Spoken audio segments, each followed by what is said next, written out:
जिसका कोई आरंभ नहीं, जिसका कोई अंत नहीं, जिसका कोई मध्य नहीं, जिसका कोई पार नहीं, उसे ही को तो ब्रह्मांड कहते हैं।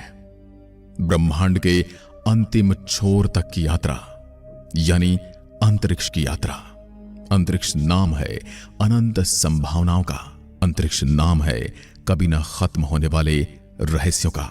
अंतरिक्ष नाम है रोमांच, डरावने और जिज्ञासा से भरे एक खाली सी दिखने वाले रहस्यों से भरे स्थान का, जिसके अनंत रहस्य हमें और भी ज्यादा इसके बारे में जानने की जिज्ञासा उत्पन्न करते हैं। इसलिए मनुष्य सदियों से इसके रहस्य को सुलझाने में लगा हुआ है और आज हम आपको इस अनंत ब्रह्मांड की सैर करवाने वाले हैं। तो इसलिए वीडियो में अंत तक बने रहिए और देखिए इस ब्रह्मांड के अनसुने अनकहे रहस्यों को। ब्रह्मांड में समय, स्पेस और मैटर सब कुछ इसी में छिपा है और हमारी पृथ्वी भी इसी ब्रह्मांड में चट्टान का एक घूमता हुआ कण भर है। हमारी पृथ्वी जो कि हमारा घर है और सुख सुविधाओं से भरपूर और आरामदायक है। दोस्तों, अगर आप अपने सारे कामकाज छोड़कर आसमान की ओर नजर डालोगे तो आपको क्या दिखाई देगा? रात के समय आपको आसमान की विशालकाय चादर में टिमटिमाते तारे नजर आएंगे। रात के समय आप जिन तारों को आसमान में चमकता हुआ देख रहे हो, ये केवल हमारी मिल्की वे गैलेक्सी के एक छोटे से पैच के तारे हैं। यदि हमारी गैलेक्सी को हम एक साड़ी मान लें तो मान के चलिए कि हम जितना अनंत आकाश देख पाते हैं वो सिर्फ इसके एक कोने मात्र में ही समाया हुआ है।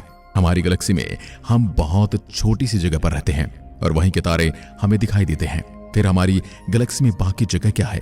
क्या ये हमारे ब्रह्मांड के सापेक्ष में हमारी गैलेक्सी का कोई अस्तित्व है या नहीं? चलिए आज हम चलते हैं और जानते हैं इस ब्रह्मांड के आखिरी छोर का रहस्य क्या है। सबसे पहले पृथ्वी से ऊपर की ओर चलते हैं। अब जैसे हम पृथ्वी की सतह से ऊपर उठते जा रहे हैं, पृथ्वी हमें बहुत छोटी दिखाई देने लगती है। आज हम पृथ्वी को गोल गोल घूमते हुए भी देख पा रहे हैं। अब हम पहुंच गए हैं इंटरनेशनल स्पेस स्टेशन, जो कि इंसान द्वारा ही बनाया गया है। ये 27,580 किलोमीटर प्रति घंटे की रफ्तार से पृथ्वी का चक्कर लगा रहा है। एक दिन के 24 घंटे में ये पृथ्वी के चारों ओर का चक्कर 16 बार लगाता है और ये पृथ्वी की सतह से 400 किलोमीटर ऊपर है। यहां से ऊपर जाने पर आपको इंसानों द्वारा कुछ और चीजें भी दिखाई देने वाली हैं। यह है सैटेलाइट और स्पेस में भेजी गई हजारों सैटेलाइट पृथ्वी का चक्कर काट रही हैं। यहां सैटेलाइट का एक जाल सा बिछा हुआ है, जहां ऊपर जाने से आप पृथ्वी को देखोगे तो आपको बेहद सुंदर नजारा दिखाई देने वाला है। अब हम चांद पर पहुंचने वाले हैं।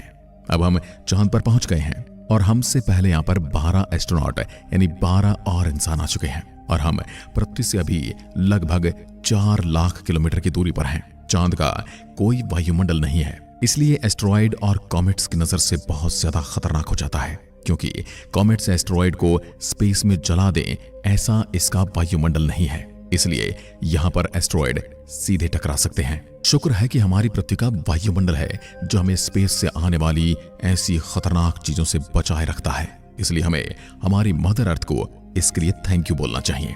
और ये जो आप एक सुनहरे रंग का ऑब्जेक्ट देख रहे हैं ना, यह हमारे चंद्रयान 3 का लैंडर विक्रम है, जिसके अंदर प्रज्ञान रोवर मौजूद है और ये यहाँ पर 23 अगस्त को लैंडिंग करने जा रहा है। चांद से थोड़ा ऊपर देखोगे तो आपको चंद्रयान 3 का प्रपल्शन मॉड्यूल दिखाई देगा, जो चांद के ऑर्बिट में 100 किलोमीटर ऊपर चांद के चक्कर लगा रहा है एक गोलाकार पाथ पर।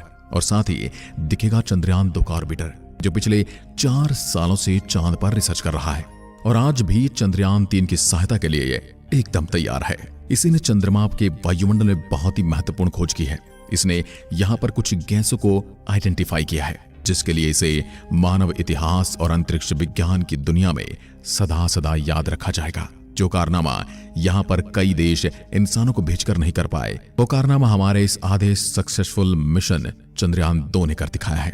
अब चंद्रयान 3 की लैंडिंग साइट से थोड़ा और दूर चलते हैं। यहां से 100 किलोमीटर आगे जाने पर आपको चंद्रयान 2 का लैंडर और रोवर दिखाई देगा, जो एक इतिहास रचने से मात्र कुछ सेकंड पहले ही एक शूरवीर योद्धा की भांति शहीद हो गया।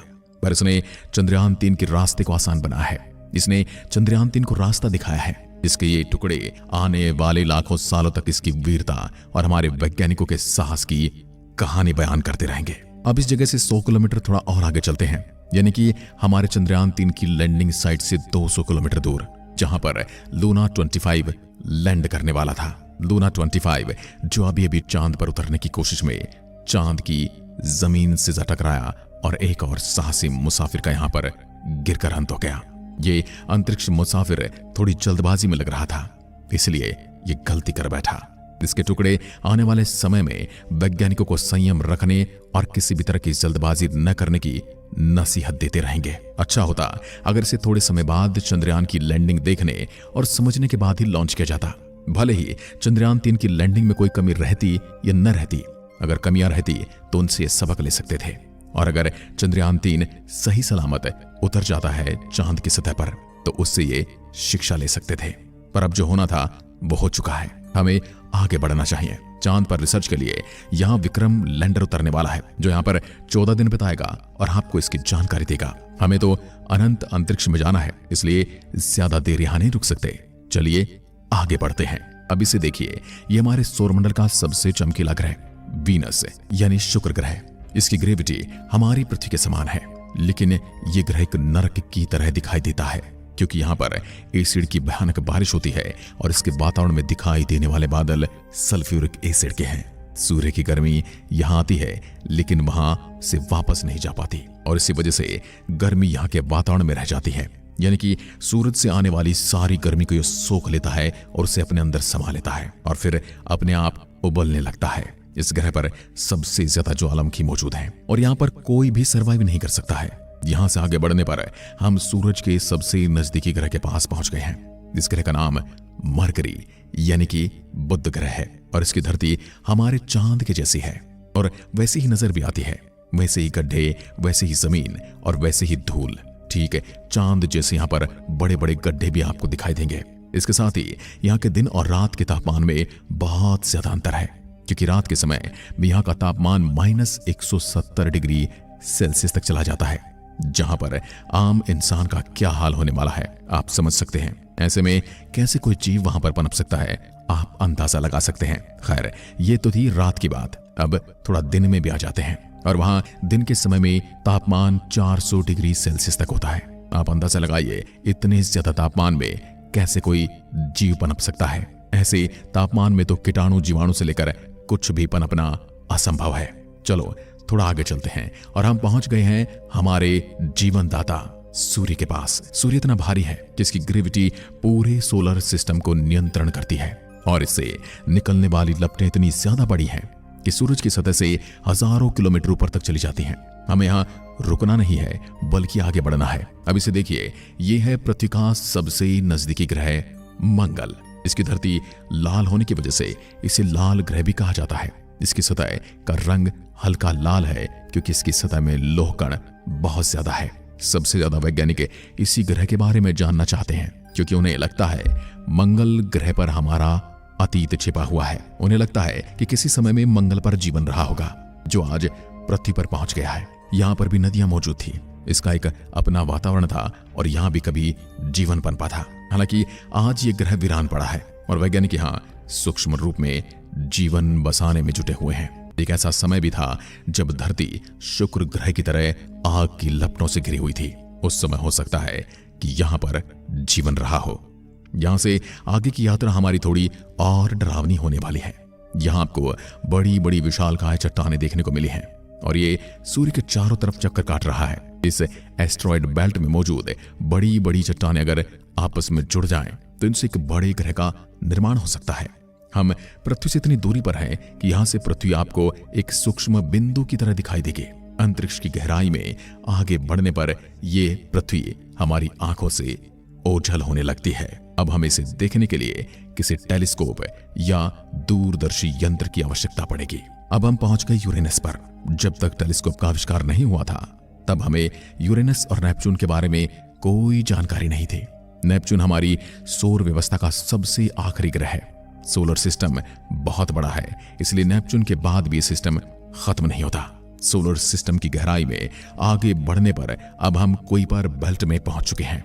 ये पिछली एस्टेरॉयड बेल्ट से 30 गुना चौड़ी और 200 गुना ज्यादा फैली हुई है। प्लूटो, जो कि ग्रह से बेदखल किया जा चुका है, वह भी अब इसी बेल्ट का हिस्सा बन चुका है। कुइपर बेल्ट से आगे चलने पर हमें सूर्य का सबसे दूर ऑब्जेक्ट सेंड्रा, जिसे एक बौना ग्रह कहा जाता है, इस ग्रह की खोज 2003 में की गई थी। इस सूरज का चक्कर लगाने में 10,000 साल का समय लगाता है।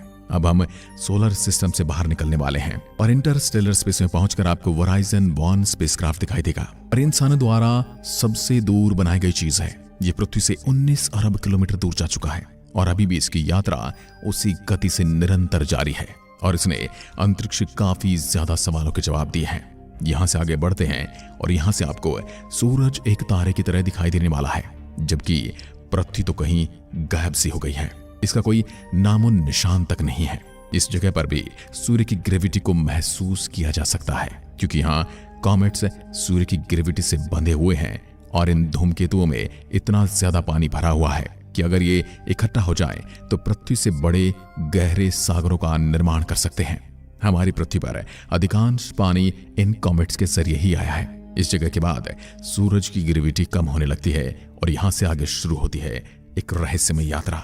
यहां आपको इस कदर अंधेरा दिखाई देने वाला है कि आंखें खोलकर भी आप कुछ नहीं देख सकते और यहां कुछ भी देखने के लिए इंस्टा रेड विजन की जरूरत पड़ेगी। यहां पर अरबों तारे और हमने अपने सबसे नजदीकी तारामंडल की तरफ बढ़ना शुरू कर दिया है, जिसका नाम है अल्फा सेंटोरी और इस तारामंडल में 3 तारों का समूह है। इस तारामंडल में अभी और ग्रहों का जन्म होना बाकी है। अब हम पृथ्वी से 20 प्रकाश वर्ष की दूरी पर आ चुके हैं। प्रकाश वर्ष यानी कि 1 वर्ष में प्रकाश द्वारा तय की गई दूरी। अंदाजा लगाइए, जो प्रकाश 1 सेकंड में 3 लाख किलोमीटर की दूरी तय करता है, वह 20 वर्ष में कितनी ज्यादा दूरी तय कर चुका होगा। यहाँ पर अरबों तारे हैं और इनकी यात्रा करना तो बहुत दूर की बात है। इन्हें गिनना भी असंभव है। असंभव मतलब इनकी कोई गिनती ही नहीं है। इसलिए अपनी यात्रा को आगे बढ़ाते हुए हम मिल्की वे गैलेक्सी से बाहर आ जाते हैं। अब हमने इंटरगैलेक्टिक स्पेस में प्रवेश कर लिया है। यहाँ हमें दूर दूर तक अरबों गैलेक्सियां दिखाई देने लगी हैं। जैसे जैसे हम आगे बढ़ने लगे हैं, हमें अन्य गैलेक्सियों के झुंड दिखाई देने लगे हैं। यहां से आगे बढ़ने पर हमें कई तरह के सुपर क्लस्टर दिखाई देने लगते हैं। यह हमारा ऑब्जर्वेबल यूनिवर्स है और यहां हमारी यात्रा खत्म होने वाली है। तो फिर क्या हम हमारी यात्रा खत्म कर चुके हैं या इतना बड़ा ही हमारा ब्रह्मांड? जैसे कि अभी हम ऑब्जर्वेबल यूनिवर्स यानी ज्ञात ब्रह्मांड पे हैं और यहां से आगे भी कुछ और है जो बहुत ही बड़ा और बहुत ज्यादा विशाल है, लेकिन वहां से हम तक कोई प्रकाश नहीं आ रहा है। वैज्ञानिकों का कहना है ऑब्जर्वेबल यूनिवर्स की तरह और भी ऑब्जर्वेबल यूनिवर्स हो सकते हैं, लेकिन वो हमारी पहुंच से इतने ज्यादा दूर हैं कि हम अपने जीवन काल में उन्हें कभी नहीं देख पाएंगे। लेकिन इसके बारे में अभी कुछ नहीं कहा जा सकता है, लेकिन इतना कहना सही होगा कि ऑब्जर्वेबल यूनिवर्स हमारे ब्रह्मांड का आखिरी हिस्सा नहीं है, बल्कि इसके बाहर भी बहुत कुछ है। आखिर वो क्या हो सकता है? इसके बारे में क्या कहना है आपका? अपनी राय देकर जरूर बताएं। क्या आपको महसूस हुआ कि आप इस ब्रह्मांड में कितने छोटे जीव हैं, या फिर हमारी पृथ्वी इस ब्रह्मांड में कितनी छोटी सी है? इसलिए आपको ज्यादा घमंड नहीं करना चाहिए, क्योंकि जो आपको बहुत बड़ा दिखाई दे रहा है या जिसे आप बहुत बड़ा समझते हैं, वो इस ब्रह्मांड में कुछ है ही नहीं। क्या आप भी मेरी इस बात से सहमत हैं? कमेंट में लिखकर जरूर बताइएगा। एक बार फिर मिलते हैं, तब तक के लिए नमस्कार।